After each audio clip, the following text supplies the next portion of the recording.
Pnawn da pawb a croeso I sesiynau adolygu Carlam Cymru. Bydd y sesiwn heddiw yn canolbwyntio ar TGAU Busnes ac yn cael ei gyflwyno gan Dan y Cowley o Godre Berwyn yn y Bala. Bydd y sesiwn yn para tua 45 munud lle bydd yr athro yn cyflwyno'r cynnwys perthnasol. Bydd y sesiwn yma yn cael ei recordio a bydd y recordiad ac unrhyw adnoddau perthnasol yn cael ei roi ar y wefan e-sgol o dan y tab Carlam Cymru. Diolch yn fawr, ffwrdd â ti. Diolch. Siwr bod hyn i chi dechrau meddwl erbyn rwan. Mae'r arholiad yn dofynu, beth sy'n mynd I fod yn arholiad, sut dwi fod I ymateb I cwestiynau arholiad. A dyna union beth dyn ni'n mynd I wneud heddiw, felly mae hwn yn perthnasol ar gyfer busnes, ond wrach bod rhai pethau ydych chi'n mynd I symud ymlaen a defnyddio mewn eich cyrsiau etygau eraill hefyd. Felly mae'n sort of bonus cael rhywbeth busnes a cael cyfle I siarad am rhywbeth sydd yn cysylltu efo pob peth. Felly, cynnwys heddiw, dyn ni'n mynd I edrych ar technegau adolygu, sut dyn ni'n adolygu. Felly, beth sydd yn pob arholiad, beth mae cwestiwn yn gofyn am, a sut I ateb cwestiwn arholiad. Felly, hwnna yw cynnwys heddiw. Ddim llawer o cynnwys, ond rydyn ni'n pryd cynnwys pwysig iawn. Felly, technegau adolygu. Peth cyntaf dwi'n meddwl am, os dwi'n meddwl nôl pan o'n i'n adolygu ar gyfer TGAU lefel A, o'n i'n meddwl beth o'n i angen I galluogi adolygu. Y peth cyntaf o'n i angen oedd lle distaw yn stafell. Felly gyda'i lle yn y fan hyn o stafell rwy'n gyda desg, a mae'n ddigon o ddesg iddo chi gweithio trwyddo fo. A mae'n digon o le wrach bod chi cyfrifiadur neu gliniadur I gweithio ar neu gwellio chi gweithio ar bapur. Ond os bod yna le iddo chi gweithio, bod o'n le penodol I chi gweithio. Nesaf, mae rhai pobl yn hoffi cerddoriaeth a mae rhai pobl yn hoffi ddistawrwydd. Mae hwnna'n hollol fyny I chi. Dwi'n person sy'n licio ddistawrwydd, gwellio I stafell distaw I gweithio yn ac I canolbwyntio. Mae rhai pobl yn teimlo bod yn canolbwyntio'n gwell gyda cerddoriaeth. Peth nesaf gyda'n ysgwyd am ein hyn ydy ffôn. Triwch, dwi'n gwybod bod yn anodd dyddiau yma, da chi'n cael ei gludo wrth eich ffôn. Rhowch y ffôn I ffwrdd, rhowch y mewn drôr, a paid â mynd at y ffôn nes I chi cyrraedd diwedd eich amser adolygu. Ffordd dda o'n i'n hyn, pan o'n i'n iau, o'n i'n hoffi roi alarwm ar y ffôn, a wedyn mynd nôl at y ffôn wedyn. Pan mae'r alarm mewn ffwrdd, dwi'n gwybod, reit, gai brec, na I fynd ar y ffôn. Peth arall mae rhai pobl yn hoffi ydy cael snac eitha iachus. Rwy'n rhywbeth I cadw chi fynd wrth I chi canolbwyntio. Hefyd, dŵr, cael dŵr ar eich desg yn bwysig iawn. Hefyd, mae'n arholiad, gewch chi gael botol o ddŵr sydd heb label, bod o'n clir. Mae dŵr yn mynd I helpu chi canolbwyntio. Dwi wedi rhoi symbol o cloc yma'n hyn, dwi'n rhoi llun cloc eitha hen ffasiwn. Ond mae'n bwysig bod chi ddim yn adolygu am rhy hir chwaith. Paid â eistedd ar ôl ysgol adolygu am oriau ac oriau heb cael brec. Cofiwch rhoi digon o brec I chi'ch hun, ond rydyn ni'n pryd cofiwch rhoi digon o amser I adolygu. Dwi'n gwybod bod rhai pobl yn hoffi adolygu am hanner awr, cael 10 munud o brec, adolygu am hanner awr arall, wedyn cael 20 munud o brec. Ac yn y blaen. Mae rhai pobl gwell gynnyn nhw'n awr a wedyn wrach cael hanner awr o brec. A wneud o fel yna, mae'n fyny I chi, da chi'n gwybod sut da chi'n gweithio yn orau. A y llun ola dwi wedi rhoi ydy rhestr efo tics. Rhowch y rhestr adolygu I chi'ch hun. Da chi yn gwybod beth da chi angen adolygu a pryd da chi angen adolygu yn erbyn. Felly, wrach bod gen chi calendar neu amserlen adolygu hefyd, mae hwnna'n helpu chi I cadw ffocws ar beth da chi angen adolygu. Felly, beth gynnau ydy, ar wefan BBC, bydd ni'n mynd arno fo rwan, ar Bite Size, mae arbenigwr yn rhoi tips I chi sut I cofio gwybodaeth. Mae cwrs busnes efo llawer o gwybodaeth, a mae o'n cwrs eitha trwm I ddweud gwir. A Mae'r ddyn yma yn mynd i rhoi tips i chi sut da chi'n gallu cofio'r holl wybodaeth, so gobeithio wneith o weithio.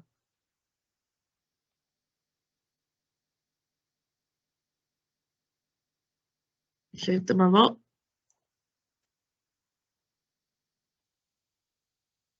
Mae yna lawer o ffyrdd gwahanol ar gael i dy helpu di gofio pethau.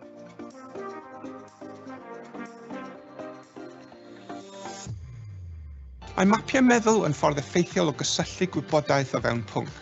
Mae'n ddeill effeithiol o weld gwybodaeth mewn arholiad. Cofio, mae pawb yn cofio pethau mewn ffyrdd gwahanol, felly paid â bod ofn trio sawl deill gwahanol tan ffeidi di beth sy'n gweithio orau i ti. Rho brofion bach i dy hun yn aml. Mae cardiau fflach yn syml i'w creu ac yn hawdd i'w defnyddio. Jyst rho gwestiwn ar un ochr a'r ateb ar yr ochr arall. Fedri di ddefnyddio cyfeiriau neu mnemonics i ddysgu bob mathau o bethau. Enghraifft, os ydych chi eisiau cofio trefn y planedau o gyfeiriad yr haul ar gyfer ffiseg, pan ma'n wedi greu brawddeg wirion i'w chofio lle mae llythyren cyntaf bob gair yn matcho'r llythyren cyntaf bob planed. Mae gen i 2 mosgito iach, 7 walrus a neidr, Mercher, Gwener, y Ddaear, Mawrth, Iau, Sadwrn, Uranus a Neifion. Cofio gysgu. Mae cael digon o gwsg yn beth pwysig yn enwedig drwy'r sbel ti'n adolygu. Mae angen digon o gwsg yn mwyn i'r ymenydd fedru cadarnhau beth ti wedi bod yn ei ddysgu. Mae hi well peidio cael caneuon yn chwarae yn y cefndir pan ti'n adolygu. Da ni'n gwybod bod sain, hyd yn oed pan dio ddim yn uchel, yn medru effeithio ar y ffordd mae gwybodaeth newydd yn cael ei recordio yn yr ymenydd. Os yn bosib, trio adolygu yn yr un ystafell bob tro. A wedyn, yn yr arholiad, rhod y hyn yn ôl yn yr un stafell yn dy feddwl. Mae hyn yn medru helpu'r wybodaeth rwy ti wedi bod yn adolygu i ddod yn ôl ato ti. Mae defnyddio lliw gwahanol i wneud nodiadau ar wahanol bynciau yn medru helpu i wahanu'r wybodaeth yn y cof, ac felly yn ei gwneud hi'n haws wedyn i ddod â'r wybodaeth yn ôl i'r meddwl. I ddysgu rhestr o dermau neu ffeithiau enghraifft, trio'u canu nhw drwy ddefnyddio tiwn sy'n gyfarwydd i ti, fel penblwydd hapus. Wrth ymarfer, mae'r melodi cyfarwydd yn dechrau gweithredu fel glud, sy'n helpu i alw'r gyfres o ffeithiau yn ôl i'r meddwl yn ei trefn cywir. Trio'r tric palas y cof. Cysyllta eiriau neu dermau ti'n ceisio i ddysgu gyda phethau gwahanol mewn ystafell. Ystafell fyw dyweda. Un termer efo'r soffa, un efo'r teledu ac yn y blaen, ac yna cerdded drwy'r ystafell yn dy feddwl i ail-alw'r termer wyt ti wedi bod yn cysylltu hefo'r gwahanol bethau. Pam wnawn ni wedi greu stori wirion i gofio ffeithiau? Os ydych chi'n ceisio cofio dyddiadau allweddol rhyfel Fietnam enghraifft, byddai ti'n cerdded drwy ddrws glas. Mae'r glas yn datgoffa o'r môr a Gulf Tonkin 1964. Yna ti'n pasio roller skates dy chwaer sy'n datgoffa o Operation Rolling Thunder. Yna ti'n pasio'r larwm tân sy'n datgoffa o ymosodiad Tet 1968. Cofia, y mwyaf gwirion yw'r stori, y mwyaf tebygol i ti o'i chofio. Mae arholiad yn gyfnod prysur ac mae'n hawdd i galoni. Cofio fod neb yn gallu cofio popeth. Gofal ar ôl dy hun, cymera ddigon o frecs, cysgan dda, cofio fwyta'n iach ac ymarfer dy gorff, mwyn ti fod mor barod a phosib.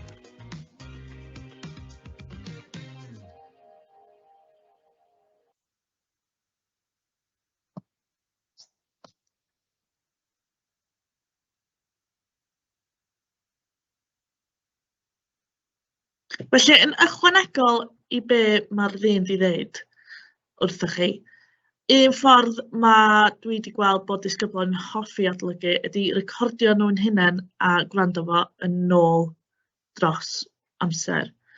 Maen nhw'n dweud bod mynd i gysgu i rhywbeth yn helpu chi cofio fo. Felly, os ydych chi'n recordio chi'n dweud gyd o'r fformulau busnes da chi angen cofio, a wedyn disgyn i gysgu'n gwrando arno fo, gobeithio newch chi cofio fo y diwrnod nesaf.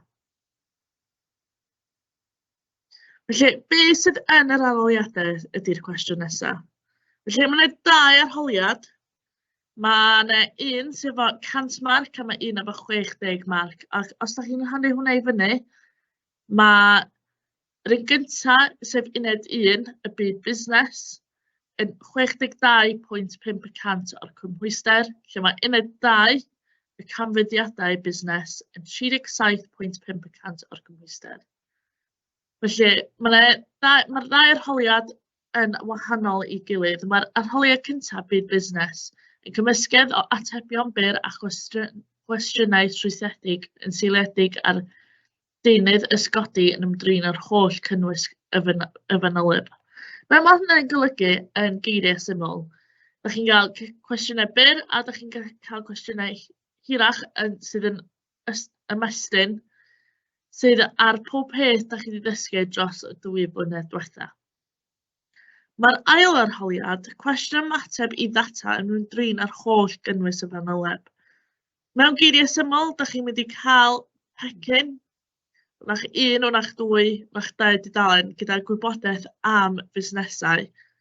Gyda lot o data, da chi'n mynd i edrych ar y data a bydd y cwestiynau amdan y data sydd yn y pecyn. Bydd rhaid cofio cysylltu yr cwestiwn gyda'r data a gyda'r fanyleb, gyda be da chi wedi dysgu dros y 2 flynedd diwetha. Felly, fan hyn, yr arholiad gyntaf busnes da chi'n neud, cwestiynau byr a cwestiynau hir. Yr ail peth, da chi'n cael lot o ddata a da chi angen ymateb i'r data. Ond cofiwch bod y 2 arholiad amdan pob peth da chi wedi gwneud yn y cwrs busnes. Felly, be mae cwestiynau yn gofyn amdan, da chi'n gallu cael gwybod o'r geiriau yn y cwestiynau. Felly, os da chi'n gweld, gyda chi geiriau fel nodwch, enwch, argrymwch, labelwch. Mae hynny yn A1, lle da chi'n dangos gwybodaeth, da chi'n dangos be da chi'n gwybod. Eto, dangos dealltwriaeth, da chi'n dangos be da chi'n deall, diffiniwch, disgrifiwch, amlinellwch a cwestiynau beth yw. A2 yn cyfeirio at busnes y cyd-destun, felly mae hwn yn lle da chi'n lincio nôl i'r cwestiwn, lle da chi'n edrych o be mae'r cwestiwn amdan. Ydy o amdan siop coffi, ydy o amdan siop pizza, ydy o amdan nwyddau gwahanol, ydy o'n gofyn i fi edrych ar data mewn cwestiwn, da chi'n cyfeirio nôl at busnes. Felly, cyfrifwch, dewisiwch, gan gyfeirio at, gan ddefnyddio'r gwybodaeth. Fel ydych chi'n gweld, cyfrifwch ydy'r cwestiynau mathemategol fel arfer mae hyn yn dod dan A2. A3 ydy ymestyn eich ateb fel arfer. Fel dwi'n hoffi cofio fo, ydy rhoi rheswm. Os ydych chi'n gweld, yr gair dadansoddwch, esboniwch, pam mai, trafodwch, aseswch, argymhellwch, gwerthuswch, cyfiawnhewch, ystyriwch i pa raddau a cynhongwch. Mae hynna, maen nhw'n gofyn i chi ymestyn eich ateb, da chi angen rhoi rheswm pam. Felly, A1, be di'r gwybodaeth, be dwi'n gwybod, dyna be da chi'n dangos yn fan hyn. A2, da chi'n cyfeirio yn ôl at y cwestiwn. A3, da chi'n ymestyn, da chi'n ateb y cwestiwn pam, da chi'n rhoi'r gair oherwydd i mewn yn eich atebion. Felly nesaf, dyn ni'n mynd i fynd trwy'r rhai cwestiynau, dyn ni'n mynd i ddechrau efo rhai byra, a dyn ni'n mynd i gorffen efo un estyniedig.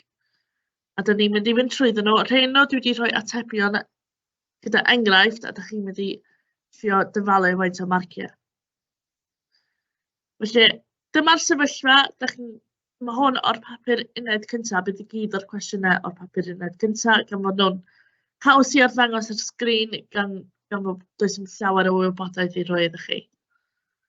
Felly, be sgennyn ni ydy map y fan hyn, a gen ni paragraff yn esbonio yr sefyllfa. Mae canolfan siopa coed deri ar gyrion tref, felly ar ochr y tref. Mae wedi lleoli wrth ymyl stad diwydiannol, yn Saesneg Industrial Estate, sydd â swyddwau a gweithdai. Ger llaw mae'r canolfan hamdden ac o fewn y milltir mae'r ardal siopa draddodiadol. Peth cyntaf bys ni'n ei cyn darllen cwestiwn, darllen y sefyllfa 2 neu 2 waith. Neu'n siŵr bod gyda chi llun yn eich pen be di'r sefyllfa. Felly, mae canolfan siopa coed deri ar gyrion y dref. Mae'r siop wedi lleoli ar ymyl stad diwydiannol sydd â swyddfeydd a gweithdai, felly da chi'n gwybod bod pobl yn mynd heibio i fynd i gwaith yno. Ger llaw mae'r ganolfan hamdden, felly yn y ganolfan hamdden, mae'n eich bod pobl yn mynd i'r ganolfan hamdden yn aml, felly maen nhw'n gallu gweld y lle siopa. O fewn hanner milltir, mae'r ardal siopa lleol draddodiadol. Felly mae yna mwy o siops o fewn hanner milltir. A wedyn, o edrych ar y maps, dyn ni wedi edrych ar siop soffas ceri yn y cwestiwn yma. A edrych ar y map, dyn ni'n gwybod bod yna siop nwyddau chwaraeon, siop coffi, siop nwyddau gwestylla, a gyda ni Laura Ashley dillad o Dordwen, felly cofiwch hwnna. Gyda chi Boots a gyda chi Marks & Spencer's bwyd. Cymryd sylw bod yna maes parcio, bod yna lle i nwyddau cyrraedd, bod yna'n hawdd i cyrraedd nwyddau, a bod yna arddangosau bysau, a bod yna 2 arosau bysau, a mae o ar prif ffordd, a hefyd mae yna palmant ar yr un ochr o'r canolfan siopa. O'r holl gwybodaeth yma, dyn ni bron yn gallu dyfalu pa fath o cwestiwn maen nhw'n mynd i gofyn. Felly, cyfnewch 30 eiliad i meddwl, be fydd topic y cwestiwn yma? Be fydd topic y cwestiwn? Be fydd y cwestiwn yn gofyn amdan? Felly, dwi'n mynd i roi 30 eiliad i chi meddwl, a wedyn dwi'n mynd i ddim ymlaen i chi gallu gweld y cwestiwn.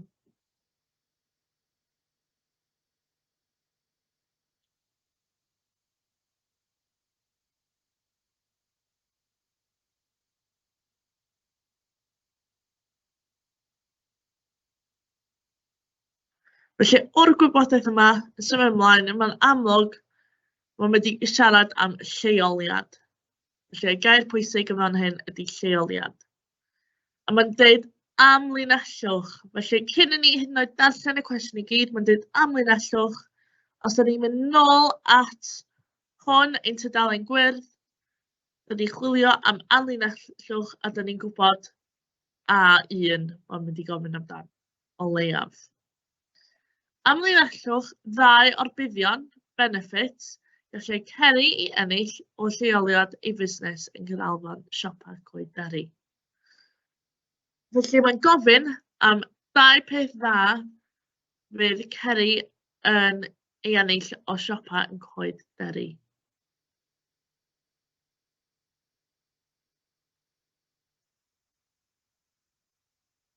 Felly amlinellwch, a mae'n gofyn am chi ddangos gwybodaeth. Cliw arall yn y cwestiwn, mae yna 4 marc. Felly mae'n amlwg bod yna 2 marc i bob darn. Felly, defnyddiwch chydig bach o common sense weithiau a meddwl, os mae yna 2 darn a mae yna 4 marc.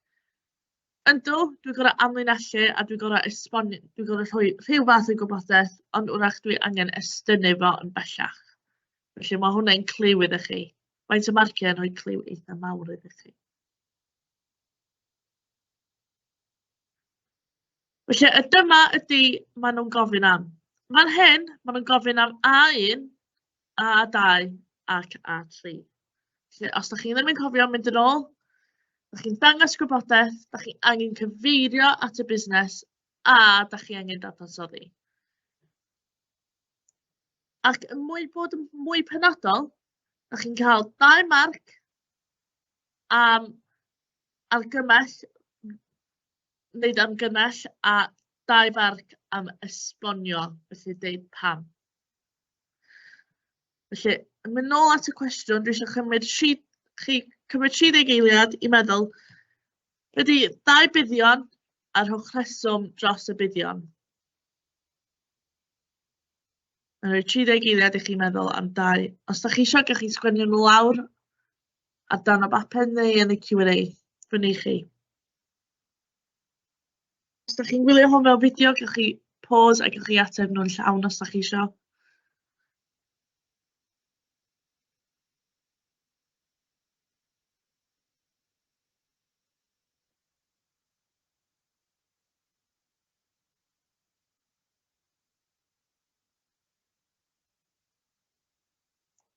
Felly, ar ôl edrych ar y cynllun marcio, fyswn ni yn ateb y cwestiwn yma trwy edrych yn ôl ar y map a edrych beth sydd wrth ymyl siop soffas ceri. Wel, un bydd bod yna arosfan bysiau. Felly, byswn ni'n dweud, un bydd o cael siop yn canolfan siopau Coed Derry ydy cael yn cael arhosiad bysau. Ond mae hwnna mond yn mynd i rhoi 1 marc iddi fi allan o 4. Mae angen rhoi pam. Felly gallwch chi ymestynnu a dweud oherwydd. Felly un bydd ydy rhoi arhosiad bysau oherwydd mae'n rhoi cyfle i pobl sydd yn byw tu allan i'r ardal dod fewn i cael siopa. Felly fydd yna fwy o pobl yn ddod i'r siopa yn lle coederi. Felly, da chi'n gweld, dwi wedi estynnu'r cwestiwn. Bob tro meddwl, ydw i angen estynnu'r cwestiwn. Dyma'r rhestyr i gyd.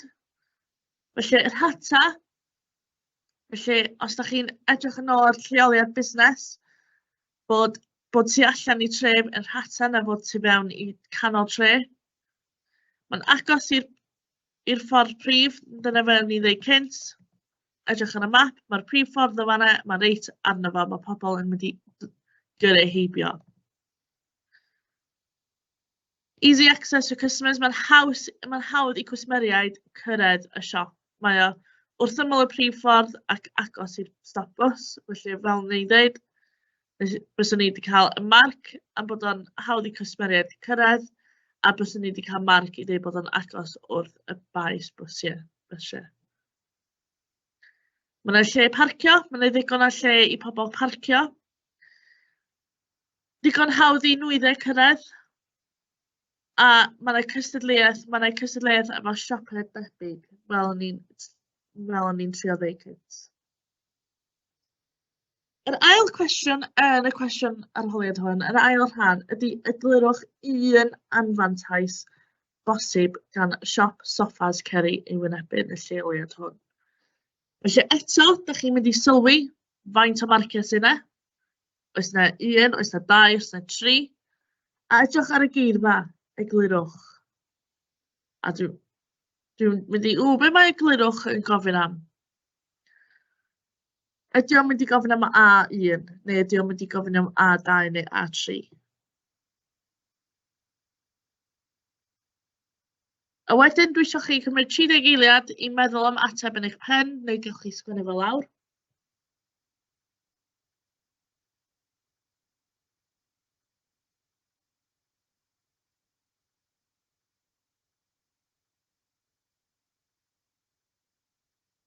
A wedyn dyma'r cynllun marcio.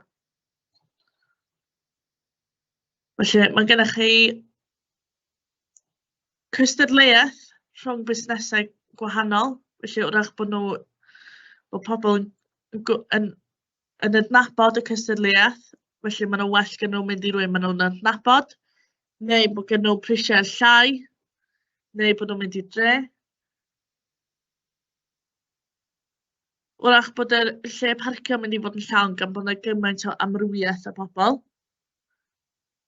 Mae o'n bell i cwsmeriaid cyrraedd, mae'n bell allan o'r dre. Wrach bod o'n mwy ddrud na llefydd eraill. Mae rhaid i chi cadw at y ffordd mae busnesau angen ei ymddangos. Felly, os da chi wedi dyfalu a dyfalu'n cywir, mae'n gofyn am A2 a A3. Felly mae'n gofyn i chi cysylltu hefo ceri sofa store, cysylltu efo'r cwestiwn ac esbonio. Felly, y cysylltu efo'r cwestiwn bydd dewis wrach bod o'n bell i ffwrdd. Mae hwnna'n cysylltu gan fod o ddim yn y tref. A wedyn yr esbonio bod o'n ddrud i cyrraedd y lle. Neu bod yna ddim digon o transport, ddim digon o ffordd i cyrraedd yna. Felly, cwestiwn nesaf, dyn ni wedi fynd trwy yr topic y cwestiwn o blaen yn y sesiwn diwethaf. Felly, mae rhaid i chi wrach bod chi yn adnabod be sydd yn y cwestiwn yn barod. Wrach bod chi syniad da be di'r ateb. Ond dwi eisiau chi meddwl eto be mae'r cwestiwn yn gofyn am. Felly, y gair yn y cwestiwn yma ydy awgrymwch 2 ffordd mae ynlifr CCC yn gallu gweithredu yn fwy segol. Felly, eto, cliw bach iddo chi. Mae yna mond 2 farc yn y cwestiwn. a mae yna mond 2 pwynt i gallu wneud. Felly dwi eisiau chi dyfalu efo hwnna, faint pa a da chi'n mynd i dewis. A wedyn, cwestiwn 2 marc ar y diwedd, pam mae gan busnesau fel yn nifer CCC polisïau moesegol cryf.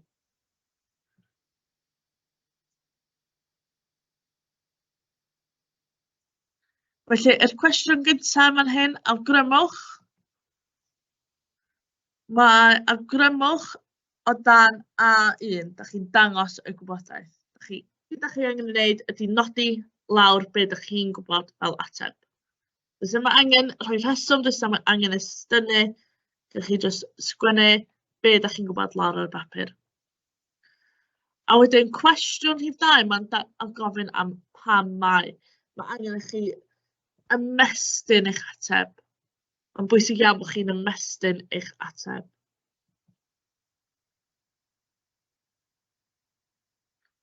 Felly dyma'r cynllun marcio eto. A2 a A3, fel ni'n dweud cynt. Felly gyd oedd mae'r arholwr yn edrych ar fan hyn ydy 2 o hein. Edrych pa mor fyr yn nhw, un gair. Marchnas 10 yn Cymraeg, ond un gair yn Saesneg. Defnyddio pethau sy'n gallu ailgylchu. Lleihau gwastraff. Defnyddio milltiroedd fwyd. Rhoi bwyd i food banks neu i elusen. Felly maen nhw'n atebion byr iawn. Os da chi'n mynd yn ôl, weithiau does dim angen llenwi'r llinellau i gyd. Mae'n bod chi'n ateb y cwestiwn, da chi wedi sylwi mond 2 marc sy'n yna, dwi'n mond angen rhoi'r gwybodaeth. Wedyn nôl at y cwestiwn ac, yr ail cwestiwn, mae'n gofyn pam mae, felly mae angen rhoi rheswm. Felly, da chi'n cael 2 marc am bob un rheswm. Felly, gyd da chi angen deud, mae gen yn nifer CCC, polisïau moesegol cryf, oherwydd hyn ac oherwydd hyn. Felly, triwch meddwl, sut dwi'n ymateb i cwestiwn pam? Mae pam yn gofyn am rheswm, felly dwi angen rhoi'r gair oherwydd. Felly, hwn ydy'r cwestiwn hir rwan. Da ni wedi mynd dros hwn o blaen, os da chi wedi colli allan ar y sesiwn, paid y poeni, mae wedi cael ei recordio a chi'n mynd yn ôl at. Felly, mae'r cwestiwn yma yn dar siop coffi, a mae hwn ydy sut i ateb y cwestiwn sydd yn gofyn am mwy o marciau, 8 marc. Cwestiwn sydd yn mynd i ymestyn chi. Felly mae second cup yn adweithwyr coffi arbenigol. Cafodd ei gychwyn gan Tom Culligan yn Toronto, Canada yn 1975. Ehangodd Tom y busnes drwy fasnachfraint, trwyeddu, franchising, sef gwerthu'r hawliau i'r enw busnes a'r cynnyrch. Erbyn hyn, second cup yw'r adweithwyr coffi mwyaf sefydlog y byd. Mae'r caffis second cup yn cynnwys dewis eang o fathau goffi a diodydd yn seiliedig ar espresso, diodydd oer, diodydd cymysg, te arbenigol, iogwrt trewedig a rhai eitemau bwyd. Yn amlwg mewn cwestiwn arholiad, os oes yna gwybodaeth, mae yna am rheswm. Peidiwch yn anghofio bod yr gwybodaeth yna am rheswm, da chi'n cael defnyddio y gwybodaeth yn y cwestiwn. Felly, defnyddiwch bod wedi dechrau yn Canada yn 1975. Os da chi eisiau gweithio allan beth yw'r gwahaniaeth rhwng heddiw ac 1975, faint o blynyddoedd mae wedi fod ar agor. Defnyddiwch y ffaith bod gen nhw diodydd, amrywiaeth o diodydd yn barod. Mae'r cwestiwn yn gofyn, mae second cup yn bwriadu i ehangu yn y Deyrnas Unedig, yr UK yn Saesneg, drwy agor masnachfreintiau neu busnesau trwyedd newydd.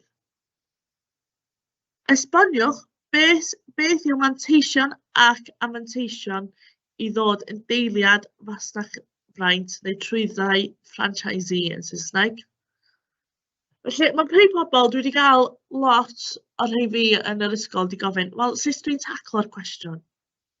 Oes yna cynllun fi gallu ddilyn, sut dwi'n taclo'r cwestiwn yma? Mae'n cwestiwn hir. Yn aml iawn, mae'r cwestiynau estynedig 8 marc yn gofyn am manteision neu anmanteision, neu bod angen rhoi manteision ac anmanteision fewn. A dyma'r cynllun dwi wedi dod fyny gyda sydd yn cadw chi ar drac a cadw chi yn meddwl am y cwestiwn. Felly paragraff 1, da chi'n rhoi diffiniad i chi'ch hun. Mae bron mae paragraff 1 i chi mwy na'r arholwr. Da chi'n atgoffa chi'ch hun. O ie, dyma beth di masnachfraint. Felly, gofyn y cwestiwn beth yw deiliad masnachfraint, rhoi diffiniad i chi'ch hun yn y paragraff gyntaf. Ydy'r paragraff gyntaf, dydy o ddim yn gorfod bod yn hir, geith o fod yn frawddeg neu ddau, ddim yn gorfod bod yn llawer. Paragraff 2, manteision. Rhowch y manteision. Beth yw'r manteision fod yn deiliad masnachfraint? Rhoi'r rhesymau pam. Paragraff 3 wedyn, anfanteision. Be ydy'r anfanteision? A dweud pam. Cofiwch yn paragraff 2 ac paragraff 3, edrych yn ôl a cysylltu hefo'r cwestiwn. Fel arfer, mae'r cwestiynau estynedig yn gofyn am pob un rhan o'r A's. Felly, rhan fwyaf o'r amser maen nhw'n gofyn am A1, A2 ac A3. Felly, paragraff 4 wedyn, dyma lle ydych chi'n rhoi'r barn chi. Dal yn ôl eich barn tan y diwedd. A crowch casgliad bach yn fy man ni, dwi'n meddwl bod bla bla bla bla bla, oherwydd a wedyn cysylltu yn ôl at eich manteision ac anmanteision. Yn ystod paragraff 14, yn ystod hwn i gyd, mae angen cysylltu gyda cynnwys y cwestiwn. Felly, yn fan hyn, mae'r cwestiwn am siop coffi, felly cysylltu nôl hefo siop coffi. Defnyddio'r gwybodaeth yn fan hyn, a be ydych chi'n gwybod yn barod. Felly, wrach ar ôl y sesiwn yma, neu os ydych chi yn gwylio hwn fel fideo, rhowch pause a rhowch cynnig arni trio ateb y cwestiwn gan dilyn y strwythur yma. Mae'r strwythur yma yn gallu cael ei defnyddio am unrhyw cwestiwn estynedig sy'n gofyn am y manteision ac anmanteision. Neu, os mae'n gofyn am dim ond manteision, cynnwys yr anmanteision. Mae'n bwysig iawn bod chi'n dangos dwy ochr y dadl. Felly eto, rhoi diffiniad, dweud beth yw'r manteision, dweud beth yw'r anmanteision, neu gewch chi swapio paragraff 3 a 2 rownd os da chi isio, fyny chi. Wedyn paragraff 4, rhoi casgliad neu barn chi'ch hun, a cofio cysylltu gyda cynnwys y cwestiwn. Felly, unai ar ôl y sesiwn, neu gewch chi roi pause ar y fideo, rhowch ateb i hwn chi'ch hun. Dyma'r cynllun marcio heb y cynnwys. Felly dyma be maen nhw'n gofyn am. Mae yna A1, A2 a A3 ar yr ochr yn fan hyn. Felly mae A1, mae yna 2 farc. Mae yna 2 farc am rhoi gwybodaeth. A2, mae yna 3 marc am cysylltu gyda'r cwestiwn. Cysylltu nôl hefo siop coffi. A3, mae yna 3 marc am ymestynnu, am rhoi'r rheswm pam. Felly, pan ni'n ateb y cwestiwn yma, byswn ni yn cymryd munud, meddwl am beth ydych chi eisiau rhoi fel manteision ac anmanteision. Ac wrth ateb manteision a anmanteision, byswn ni'n dweud beth yw'r mantais, cysylltu fo'r cwestiwn a dweud pam bod o'n mantais.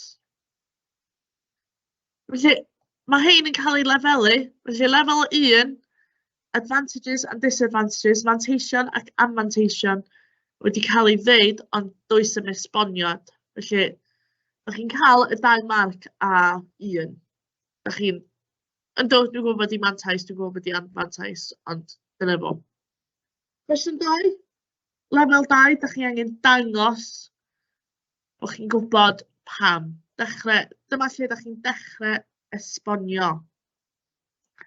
Y lefel 3, da chi'n esbonio yn llawn, da chi'n cysylltu nôl i'r cwestiwn. Da chi'n rhoi mantais, da chi'n cysylltu nôl i'r cwestiwn a da chi'n rhoi rheswm bob un tro. Felly beth sydd gen i fan hyn ydy rhywbeth eitha neis. Dwi wedi rhoi enghraifft o sut mae rhywun wedi ateb darn o'r cwestiwn yma. Dwi wedi cymryd canol y cwestiwn arholiad rhywun. Dyma dechrau paragraff rhywun. Felly, mae bod y deiliad masnachfraint yn peth da oherwydd rydych chi'n gallu gwneud llawer o elw heb gwneud llawer o gwaith. Nid oes gan deiliad masnachfraint sgiliau creadigol ac yn y blaen. Beth sydd ar goll? Faint o marciau bysych chi, pa lefel bysych chi wedi rhoi nhw ar? Beth sydd ar goll yn hwn?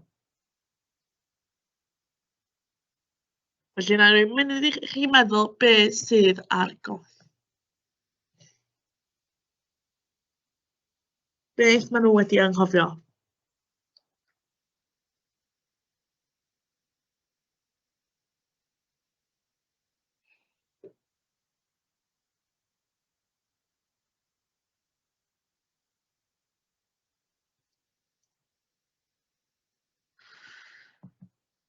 Felly, os da chi'n edrych yn ôl, maen nhw wedi anghofio esbonio a ymestyn a cysylltu. Felly, bydd nhw'n cael y marciau am A1. Maen nhw wedi dangos bod nhw'n gwybod y gwybodaeth. Maen nhw'n gwybod bod nhw'n siawns o creu elw. Maen nhw'n gwybod does yma angen llawer o sgiliau creadigol. Ond, maen nhw heb cysylltu hefo'r cwestiwn, maen nhw heb rhoi esboniad chwaith.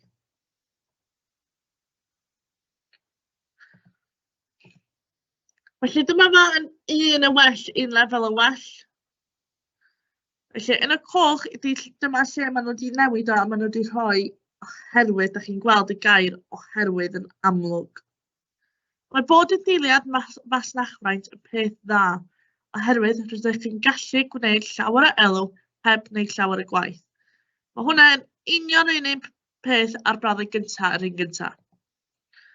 Ond, yn lle rhoi full stop, maen nhw'n rhoi coma a maen nhw wedi estynnu.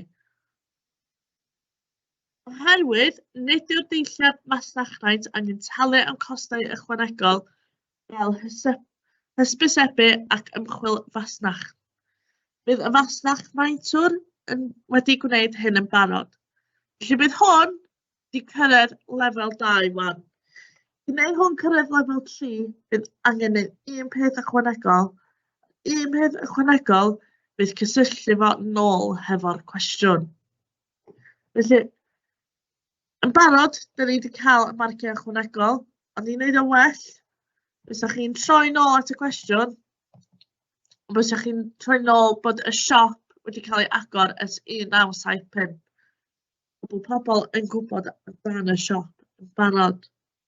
Orach bod pobl wedi mynd i Canada a wedi cael diod poeth yn second cup a maen nhw eisiau un yn y Deyrnas Unedig. Felly hwnna fydd yn rhoi y pwynt ychwanegol. Nid oes gan deiliad masnachfraint sgiliau creadigol. Nid oes yma angen sgiliau creadigol oherwydd, da chi'n gweld y gair pwysig oherwydd. Bydd second cup yn dewis y diodydd a sut fydd y siop yn edrych. Felly mae hwn yn cysylltu hefo'r lefel 3 yma. Felly maen nhw'n deud, maen nhw'n nabod fydd second cup yn dewis.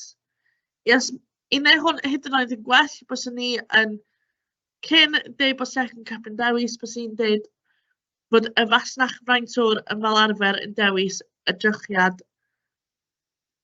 y siop coffi, a wedyn estynnu bydd second cup yn dewis. Felly, ydych chi'n gweld pa mor syml ydi o i fynd o ateb fel yma i ateb fel hyn. Felly, mae'n bwysig iawn i gwybod bod chi yn gallu ymestyn eich ateb. Mae'n bob tro ydych chi'n gallu ymestyn eich ateb. Meddyliwch, ydw i wedi rhoi oherwydd? Ydw i wedi cysylltu nôl i'r cwestiwn?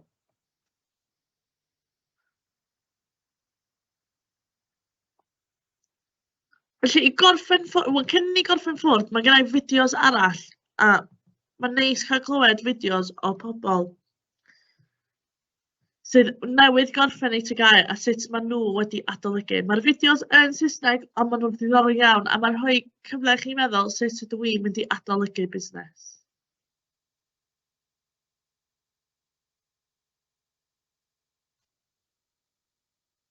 Felly, dyma nhw.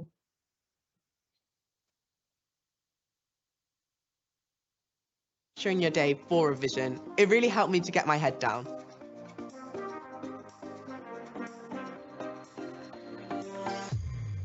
So when I first started revising for my GCSEs, all I did was rewrite out the notes I already had. About 3 months into it, so I wasted 3 months of revision time. I was no further on with my knowledge or anything than what I was to begin with, because I wasn't doing active revision, I was just writing everything that I could see. I had this technique which was called look, say, cover, write, check, which essentially meant that, you look over the content, cover over it, you say out loud, you write it down, and then you check it. Going through that, it really helps you just solidify information in your head. So I had dyslexia, and then reading in my head, it didn't really help. So reading out loud really helped me remember key words. Doing active recall or testing yourself with flashcards can be very helpful, especially if you do it with friends, as revising can be quite an isolating event. Before an exam, I think it's really fun to test your peers on what you know. Playing them games helps with that active recall before that exam and helps you see what key information you couldn't remember.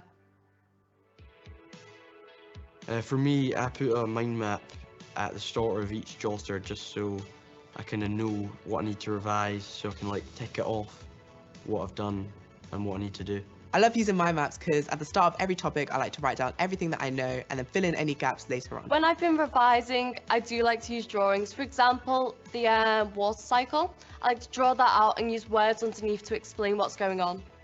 If you struggle to study alone, doing video calls with a couple of friends when revising can really help. You can all go through the same exam paper and exam questions and help each other with your answers. Make sure to choose your friends carefully so you don't distract each other.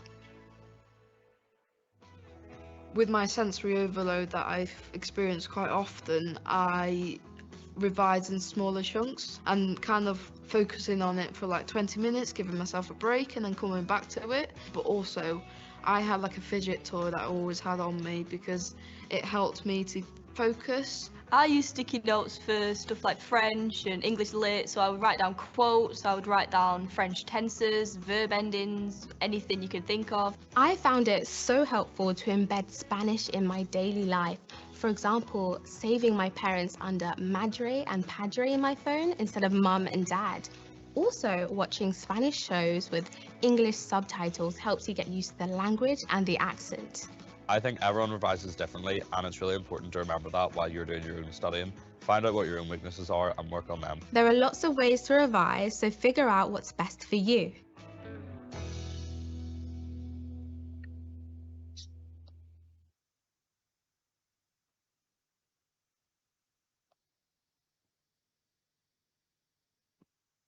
Felly, erbyn rwan, gobeithio bod chi'n gwybod be mae cwestiwn arholiad yn gofyn am.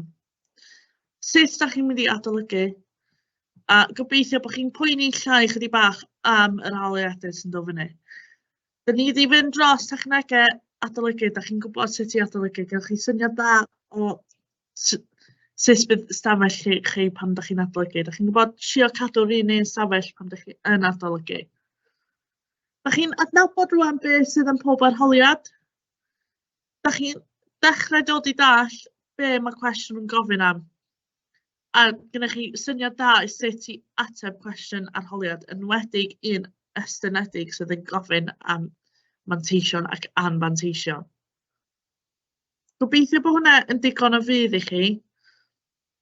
A gobeithio bod hwnna wedi gwneud chi teimlo chydig bach yn mwy hyderus yn mynd mlaen i'r arholiadau mewn ychydig o misoedd. Diolch yn fawr.